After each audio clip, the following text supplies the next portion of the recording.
नमस्कार, बहुत स्वागत है आप सभी का। आप देख रहे हैं आपकी बात मध्य प्रदेश और मैं हूं अभिलाष मिश्रा। आज बात करेंगे मध्य प्रदेश के 70,000 अतिथि शिक्षकों की, जिन्होंने अब मन बना लिया है कि या तो वो नियमितीकरण लेकर रहेंगे या फिर बड़ा शक्ति प्रदर्शन करेंगे, या आंदोलन करना होगा तो वो भी करेंगे, आमरण अनशन करना होगा तो उसकी भी तैयारी और रूपरेखा तय कर ली गई है।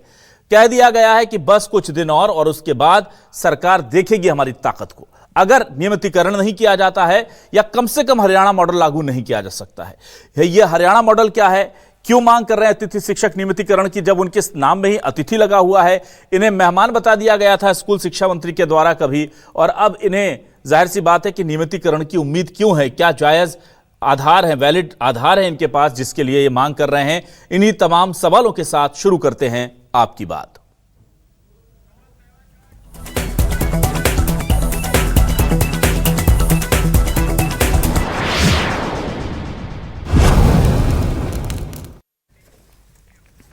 दरअसल एक बड़ी मीटिंग होती है अतिथि शिक्षकों के, तमाम संगठन जो हैं उससे जुड़े हुए उनकी, और अब लगभग सभी शिक्षक संगठन जो है वो अतिथि शिक्षकों के साथ खड़े नजर आ रहे हैं। साफ तौर पर कहा गया है कि अतिथि शिक्षक जो हैं अब आने वाले 2-4-5 दिनों के बाद एक बड़ा रणनीतिक तौर पर आंदोलन करेंगे, और उसके बाद अगर सरकार ने नियमितीकरण की कार्रवाई शुरू नहीं की या कम से कम हरियाणा मॉडल लागू नहीं किया तो फिर वो आगे की कोई भी कार्रवाई के लिए स्वतंत्र होंगे। क्या कह रहे हैं अतिथि शिक्षकों से जुड़े संगठन के पदाधिकारी, आपको पहले ये सुनाते हैं। हमारी लंबित मांगों को लेकर हम सतत संघर्षरत हैं, परंतु अभी तक हम लोगों की गलती के कारण हम अलग अलग संघ के माध्यम से लड़ाई लड़ रहे थे, तो कहीं ना कहीं हम सरकार के सामने कमज़ोर पड़ रहे थे। 18 जनवरी 2026 को शाजापुर में एक ऐतिहासिक बैठक हुई और जिसमें चारों संगठन एक हुए, एक मंच पर हुए, और आज हम यहाँ चारों संगठन के पदाधिकारी उपस्थित हैं। हम आगामी एक बड़ा कार्यक्रम जो मध्य प्रदेश के इतिहास में अतिथि शिक्षकों का आज तक का सबसे बड़ा कार्यक्रम होगा।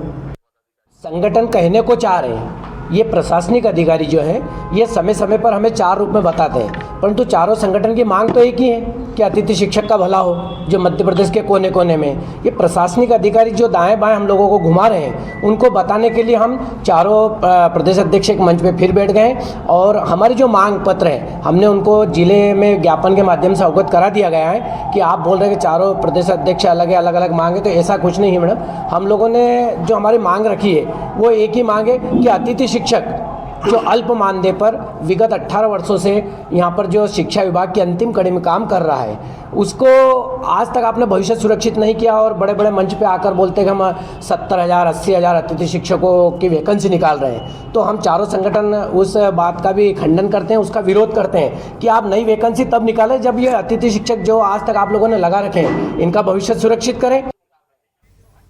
इस पूरे मामले को लेकर कांग्रेस सरकार पर हमलावर है और बीजेपी से वादा खिलाफी का बीजेपी पर आरोप भी लगा रही है, और बीजेपी कह रही है कि हमने जो वादे किए हैं वो पूरे किए हैं और थोड़ा सब्र रखना चाहिए, सभी के साथ जो वादे हमने किए हैं वो पूरे होने जा रहे हैं। दोनों के बयान सुनिए। भाजपा सरकार में चाहे वो अतिथि शिक्षक हो, अतिथि विद्वान हो, आउटसोर्स या संविदा के कर्मचारी हों, उनको सिर्फ उपेक्षा मिली है, झूठे वादे मिले हैं। 18 साल तक जो अतिथि शिक्षक अपना वनवास इस आश्वासन पर काट रहे थे कि इसके बाद उन्हें कहीं ना कहीं राजयोग मिलेगा, सरकारी नौकरियों में नियुक्तियां मिलेंगी, लेकिन सरकार ने उनको फिर से ठेंगा दिखा दिया है। कांग्रेस ये मांग करती है कि सरकार वरिष्ठता के आधार पर इनको नियुक्ति दे, इनका सम्मान करे और उचित वेतनमान के साथ सरकारी नौकरी में इनकी स्थापना की जानी चाहिए। मध्य प्रदेश में भारतीय जनता पार्टी सरकार अतिथि शिक्षकों और उनके परिवारों के साथ सदैव खड़ी रही है। पूर्व में भी अतिथि शिक्षकों की मांगों को सरकार द्वारा पूरा किया गया था, और अभी भी जो अतिथि शिक्षकों द्वारा मांग की जा रही है सरकार उन पर निश्चित ही सहानुभूति पूर्वक विचार करेगी। हमारा अतिथि शिक्षकों और उनके परिजनों से भी आग्रह है कि वो सब्र रखें, सरकार के ऊपर विश्वास रखें। सरकार सदैव उनके साथ खड़ी है और सभी जायज मांगों को जल्द से जल्द पूरा किया जाएगा। कांग्रेस जैसी पार्टी जिन्होंने अतिथि शिक्षकों को नियमित करने का वादा करके चुनाव जीत लिया था और कभी अतिथि शिक्षकों की तरफ मुड़ के नहीं देखी, वो ऐसे विषय पर राजनीति कर रही है। आइए देखते हैं सवाल क्या है। सवाल लेकर आ रहे हैं आपके टेलीविजन स्क्रीन पर। सवाल ये रहे आपके सामने हमारे आज के सवाल। 70,000 अतिथि शिक्षकों का कब खत्म होगा टेंशन, मांगे पूरी नहीं होने पर अब होगा शक्ति प्रदर्शन। 18 साल से कम वेतन में कर रहे पूरा काम, नई नियुक्ति से पहले होगा अतिथि शिक्षकों का पक्का इंतजाम। कांग्रेस बोली कर्मचारियों से वादा खिलाफी, बीजेपी बोली हम चिंता करेंगे हर किसी की। हरियाणा मॉडल या नियमितीकरण पर सीधी चेतावनी, एमपी में 70,000 अतिथि शिक्षकों की नौकरी होगी पक्की।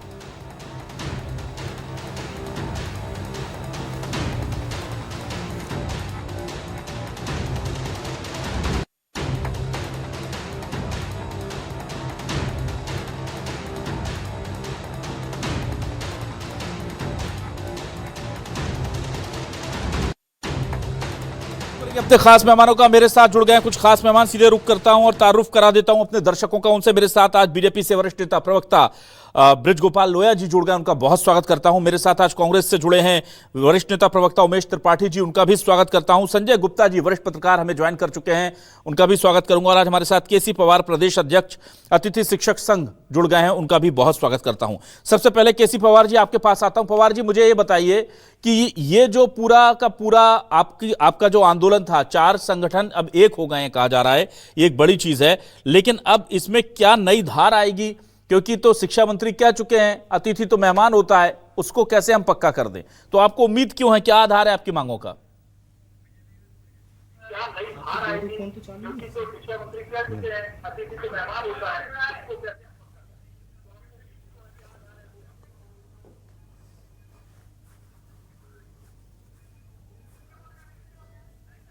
पवार जी आप मुझे सुन पा रहे हैं?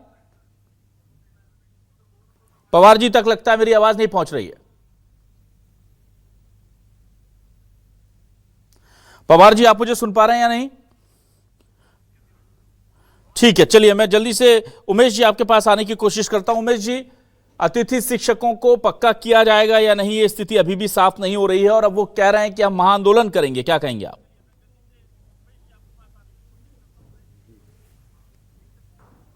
जाएगा या नहीं, ये स्थिति अभी भी साफ नहीं हो रही है और अब वो कह रहे हैं।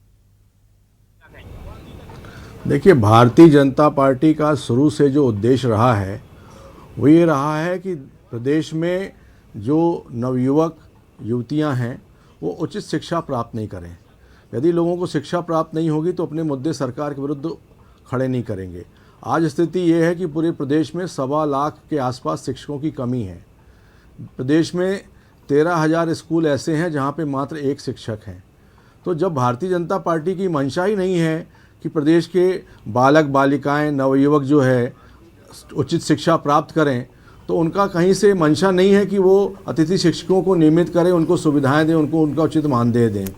और जहाँ तक बात यह है कि भारतीय जनता पार्टी के पूर्व मुख्यमंत्री शिवराज सिंह चौहान ने 2023 में कहा था कि हम सबको एक परीक्षा की पद्धति बनाकर सबको नियमित करेंगे, तो ये तो मुंगेरी लाल के हसीन सपने उन्होंने चुनाव के पहले दिखा दिए थे, लेकिन चुनाव के बाद उनको मालूम था कि ये सब स्थिति करने की उनकी आर्थिक स्थिति नहीं है।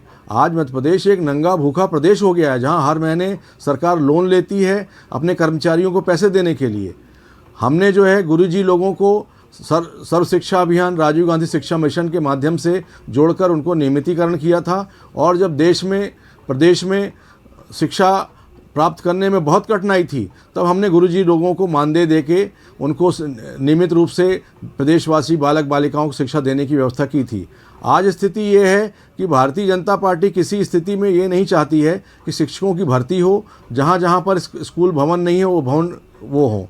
अतः भारतीय जनता पार्टी का उद्देश्य यह है कि प्रदेश में शिक्षा का स्तर ना हो, और वो बार बार जो अतिथि शिक्षकों को अलग करके नए लोगों को, आरएसएस के जो पट्टे हैं उनको शिक्षक के रूप में भर्ती किया जा रहा है। तो एक विचारधारा को प्रचारित करने वाले लोगों को ही अतिथि शिक्षक और शासकीय विभागों में नौकरियां मिलेंगी, ऐसा आरएसएस के लोगों का और भारतीय जनता पार्टी के नेताओं का पूरा प्रायोजित कार्यक्रम है। इसी कारण वो अतिथि शिक्षकों को बुरी तरह अपमानित कर रहे हैं। भोपाल में सड़कों पर उनके साथ धक्का मुक्की की जा रही है, उनके साथ बदसलूकी की जा रही है। जिस देश में इस गुरु का सम्मान नहीं होता है, ना वो प्रदेश ना ही वो देश आगे बढ़ सकता है।